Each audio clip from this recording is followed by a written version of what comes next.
اعوذ باللہ من الشیطان الرجیم میں پناہ مانگتا ہوں اللہ کی شیطان مردود سے۔ بسم اللہ الرحمن الرحیم، شروع کرتا ہوں اللہ کے نام سے جو بڑا مہربان نہایت رحم والا ہے۔ وعلم آدم الأسماء كلها ثم عرضهم على الملائكة فقال أنبئوني بأسماء هؤلاء إن كنتم صادقين۔ قرآن مجید کے پہلے پارہ میں سورہ بقرہ کے چوتھے رکوع میں آیت نمبر 31، 32، 33 میں اللہ نے ارشاد فرمایا ہے، اللہ تعالیٰ نے حضرت آدم علیہ السلام کو تمام چیزوں کے نام سکھا کر ان چیزوں کو فرشتوں کے سامنے پیش کیا اور فرمایا اگر تم سچے ہو تو ان چیزوں کے نام بتاؤ۔ ان سب نے کہا خدایا تیری ذات پاک ہے، ہمیں تو صرف اتنا ہی علم ہے جتنا تو نے ہمیں سکھا رکھا ہے، پورے علم و حکمت والا تو ہی ہے۔ اللہ تعالیٰ نے آدم علیہ السلام سے فرمایا تم ان کے نام بتا دو۔ جب انہوں نے ان کے نام بتا دیے تو فرمایا کیا میں نے تمہیں پہلے ہی سے نہیں کہا تھا کہ میں زمین و آسمان کا غیب جانتا ہوں، زمین و آسمان کی تمام غیب کی چیزوں کو میں ہی جانتا ہوں۔ حضرت آدم علیہ السلام کو انسان، جانور، زمین، سمندر، پہاڑ وغیرہ کے نام بتا کر ان فرشتوں کے پاس بھیجا جو ابلیس کے ساتھ تھے۔ ابلیس پڑھاتا تھا نہیں تو اس کے پاس تھے، پڑھ لکھ رہے تھے، اور ان سے فرمایا کہ اگر تم اس بات میں سچے ہو کہ میں زمین میں خلیفہ نہ بناؤں تو مجھے ذرا ان چیزوں کے نام بتاؤ۔ جب ان فرشتوں نے دیکھا کہ ہماری اگلی بات سے اللہ تعالیٰ ناراض ہے تو کہنے لگے خدایا تو اس سے پاک ہے کہ تیرے سوا اور کوئی غیب جانے۔ ہماری توبہ ہے اور ہمارا اقرار ہے کہ ہم غیب کے جاننے والے نہیں ہیں، ہم تو صرف وہی جان سکتے ہیں جو تو ہمیں سکھلا دے۔ جیسے تو نے ان چیزوں کے نام صرف آدم علیہ السلام کو سکھائے، اب اللہ تعالیٰ نے حضرت آدم علیہ السلام سے فرمایا کہ تم انہیں تمام چیزوں کے نام بتا دو۔ چنانچہ انہوں نے بتا دیے تو فرمایا اے فرشتوں کیا میں نے تم سے نہیں کہا تھا کہ آسمان و زمین کی غیب کو جاننے والا صرف میں اکیلا ہی ہوں اور کوئی نہیں ہے۔ تفسیر ابن کثیر پارہ نمبر 1 صفحہ نمبر 98۔ میرے دوستو، جو بات اللہ تعالیٰ کے بتلانے سے حضرت آدم علیہ السلام جانتے تھے وہ فرشتے نہیں جانتے تھے، کیونکہ فرشتے بھی عالم الغیب نہیں ہیں۔ آسمانی فرشتے بھی نہیں جانتے کہ زمین پر اللہ تعالیٰ کو کیا کرنا ہے جب تک ان کو نہ بتایا جائے۔ تفسیر ابن کثیر پارہ نمبر 15 صفحہ نمبر 3 سورہ بنی اسرائیل کے پہلے رکوع کی تفسیر میں ہے۔ جنگ بدر کی لڑائی میں ایک صحابی حضور صلی اللہ علیہ وسلم کو جنگی مصالحت سے رائے دیتے ہیں، مطلب بتا رہے ہیں کہ یوں ایسے کیا جائے۔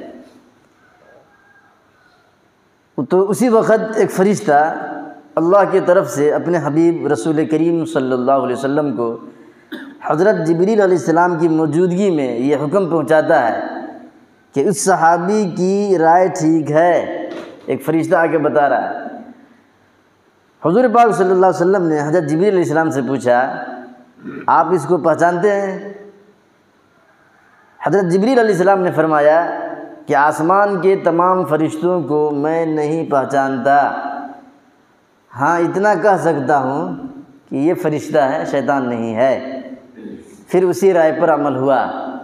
تفسیر ابن کثیر پارہ نمبر 9 صفحہ نمبر 81 سورہ انفال کے دوسرے رکوع کی تفسیر میں اللہ تعالیٰ کے بغیر بتائے کسی کو کچھ بھی معلوم نہیں ہو سکتا۔ اللہ تعالیٰ نہ بتائے تو غیب کی چیزیں کسی کو کچھ بھی پتہ نہیں چلے گا،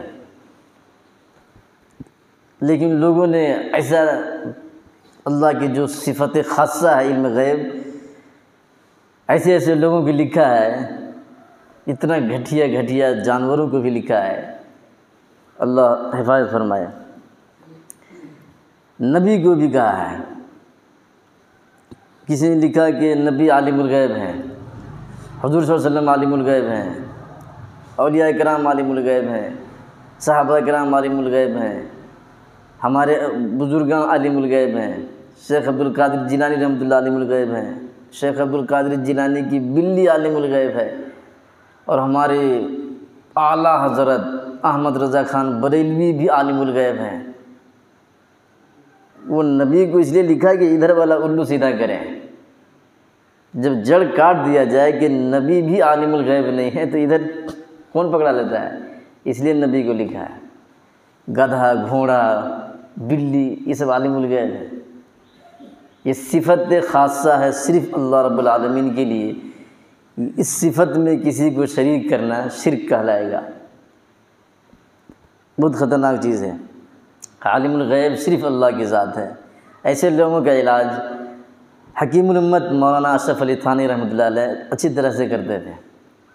ان کی بستی میں ایک نجومی آ گیا، پنڈت، ہاتھ کے لکیراں دیکھ کے بولتے ہیں نہیں ہم کل کی بات بتائیں گے، ہم غیب کی بات بتائیں گے، تمہارا ہسٹری بتائیں گے، تمہارا آگے کے بتائیں گے۔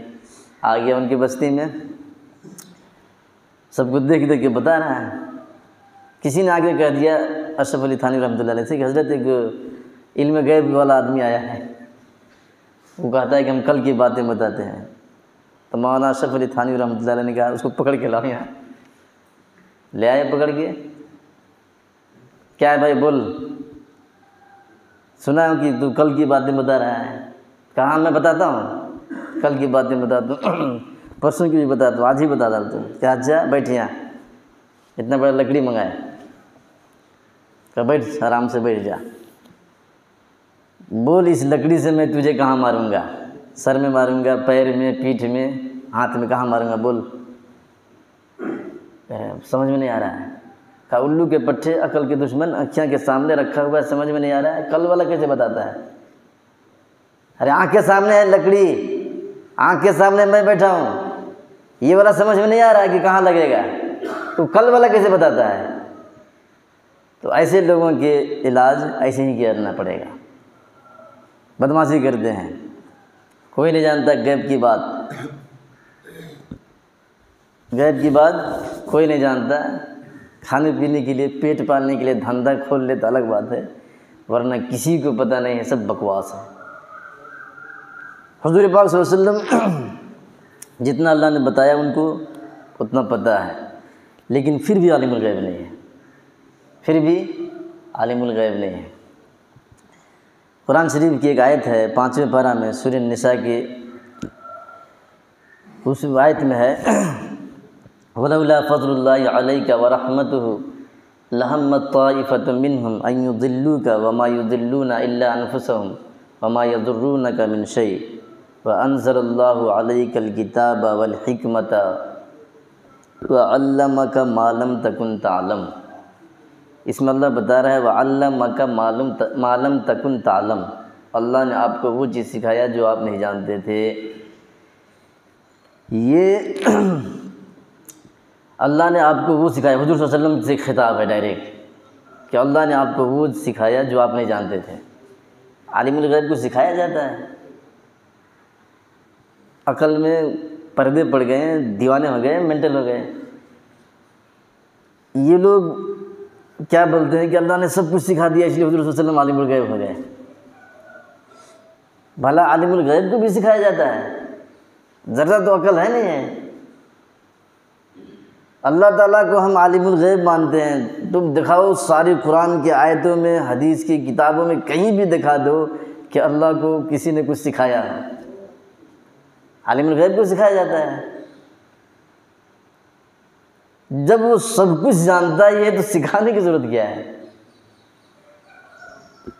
تو یہ بکواس کرتے ہیں، ان کو قرآن سے کوئی مطلب نہیں، حدیث سے کوئی مطلب نہیں، اپنی منمانی کرتے ہیں، اپنا الو یہ نیچے دھندا چلانے کے لیے ادھر سے سیٹ کرتے آ رہے ہیں کہ اگر وہیں جڑ کاٹ دیا تو ادھر والا کو کون پوچھتا ہے، تو اپنا الو سیدھا کرنے کے لیے ایسا کرتے ہیں۔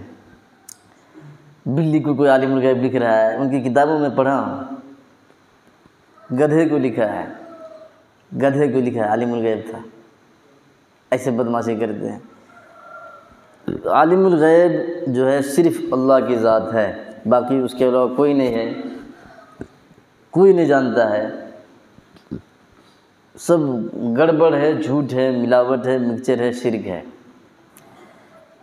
ذاتی طور پر عالم الغیب کا جب لفظ استعمال کیا جائے گا تو ذاتی ہوگا کہ خود بخود اسے سب کچھ پتہ ہے، ہو گیا سو بھی پتہ ہے، ہو رہا وہ بھی پتہ ہے، ہوگا وہ بھی پتہ ہے، سب کچھ جانتا ہے، کسی کے بتانے کا، دیکھنے کا، سوچنے کا محتاج نہیں، سب کچھ خود پتہ ہے۔